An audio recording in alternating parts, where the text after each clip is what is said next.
Oui, bonjour, je m'appelle Louis Simon, je suis étudiant à l'IAE de Poitiers en communication des organisations et actuellement j'effectue un stage au sein de l'école de design de Nouvelle-Aquitaine. Je suis au sein du service communication de l'école où j'effectue le travail d'un chargé de com. Je dois notamment réaliser un plan de communication et j'anime les réseaux sociaux. Pour ce faire, il y a un gros travail de veille qui est nécessaire en amont. L'école de design de Nouvelle-Aquitaine est un établissement de l'enseignement supérieur situé à Poitiers qui forme des étudiants au métier de directeur artistique, de game designer et d'architecte d'intérieur. La majorité des étudiants sont des jeunes de moins de 25 ans qui sont souvent en alternance. Ainsi, la communication auprès des étudiants et des entreprises est nécessaire. Un des objectifs de cette note analytique était de rendre un travail qui pourrait servir aux professionnels de l'école. Ainsi, quand je suis arrivé, il y a eu un débat qui s'est très rapidement créé concernant notamment l'usage des réseaux sociaux et je me suis demandé en quoi les réseaux sociaux numériques peuvent aussi bien représenter une opportunité qu'une menace pour la communication en institution. J'ai étudié le cas de TikTok plus spécifiquement car c'est un réseau social qui est assez jeune. J'en ai appris beaucoup notamment sur ce réseau social qui pour moi m'était totalement inconnu. Pour effectuer mes recherches, je me suis imprégné de l'expérience de l'équipe de communication et de mes observations à l'école. J'ai réalisé des recherches documentaires auprès de la BU de l'IAE de Poitiers, puis sur des sites internet tels que Google Scholar ou Cairn. Par la suite, j'ai effectué une première enquête quantitative afin de comprendre les habitudes de communication des établissements de l'enseignement supérieur, puis une enquête qualitative auprès de cette même cible. J'ai rencontré deux principales difficultés durant l'élaboration de cette note analytique. La première a été que TikTok est un réseau social qui est encore assez récent et il n'y a pas beaucoup d'études universitaires qui ont été menées sur ce réseau social, notamment son utilisation professionnelle.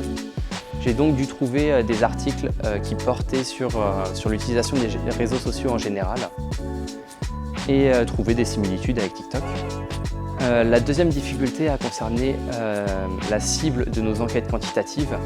On s'est intéressé aux établissements de l'enseignement supérieur en France et il y en a seulement 3500. Donc trouver un panel représentatif de cette cible, notamment pour l'enquête quantitative, a été assez compliqué. Il y a eu un gros travail de démarchage qui a été nécessaire. En faisant cette note analytique, j'ai appris que les réseaux sociaux et leur animation ne consistaient pas seulement à poster du contenu. Il y a un gros travail de veille qui est nécessaire derrière et le contenu qu'on poste, surtout professionnellement, peut aussi bien représenter une opportunité qu'une menace. Il s'agit de bien communiquer en restant institutionnel, mais pas trop non plus, car il est important d'être créatif pour être mis en avant par les différents réseaux sociaux et notamment sur TikTok. Ce stage me force à réfléchir et à effectuer un vrai travail de gestion de projet. Il se complète assez bien avec mon précédent stage à la mairie du Mans où j'étais quand même assez encadré dans mes missions. Là, je dois être créatif, proposer des idées, mais je suis toujours accompagné par une équipe de communication qui est toujours là pour répondre à mes questions et pour m'orienter.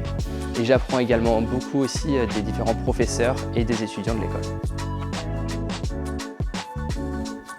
Pour l'année prochaine, j'aimerais continuer à étudier à l'IAE de Poitiers en master communication des organisations.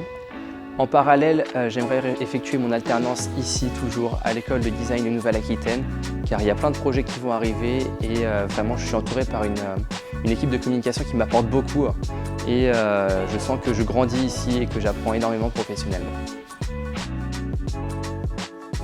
Suite à cette deuxième année de master communication des organisations, j'aimerais aller travailler à l'étranger dans un premier temps en communication pour m'enrichir d'une culture que je ne connais pas et je pense que c'est une expérience qui pourrait réellement me faire grandir. Donc c'est un projet que j'ai d'aller à l'étranger après cette année de master. Mais par la suite, j'aimerais travailler en communication toujours car c'est un milieu que j'affectionne.